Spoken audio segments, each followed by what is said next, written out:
بسم اللہ الرحمن الرحیم۔ السلام علیکم۔ انصاف نیوز روم میں خوش آمدید۔ میں ہوں ڈاکٹر محمد فاروق اور ایک اہم اور بڑی خبر کے ساتھ حاضر ہوں۔ گجرات سے خبر شامل کرتے ہیں، جہاں نئے سال کی آمد کے سلسلہ میں امن و امان کی صورتحال کو یقینی بنانے کے لیے جامع سیکورٹی پلان کو حتمی شکل دے دی گئی۔ ون ویلنگ، ہلڑ بازی اور ہوائی فائرنگ کرنے والوں کے ساتھ آہنی ہاتھوں کے ساتھ نمٹا جائے گا۔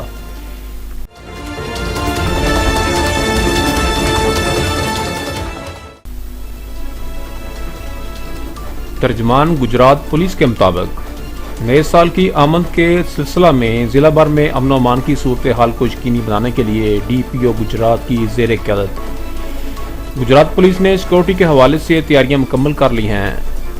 ون ویلنگ، ہلڑ بازی اور ہوائی فائرنگ کرنے والوں کے خلاف کارروائی کے لیے خصوصی ٹیمیں تشکیل دے دی گئی ہیں۔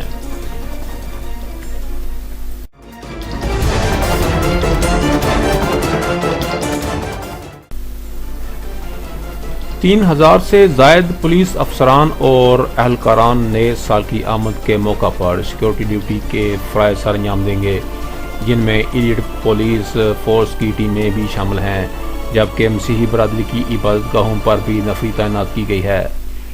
اس کے علاوہ ڈی پی او آفس میں مرکزی کنٹرول روم قائم کیا گیا ہے۔ امن و امان کو یقینی بنانے کے لیے 66 مقامات پر پولیس پکس بھی قائم کی گئی ہیں۔ کسی بھی ناگہانی صورتحال سے نمٹنے کے لیے 200 اہلکاروں پر مشتمل 10 ریزروز بھی تشکیل دے دی گئی ہیں۔ ڈی پی او گجرات نے نئے سال کے حوالے سے اپنے پیغام میں کہا کہ شہری پرامن طریقے سے نئے سال کی خوشیاں منائیں۔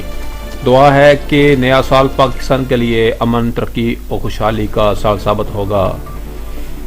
ان کا مزید کہنا تھا کہ والدین اپنے بچوں کی سرگرمیوں پر نظر رکھیں۔ ون ویلنگ اور ہوائی فائرنگ کرنے والے کے ساتھ آنی ہاتھوں سے نمٹا جائے گا۔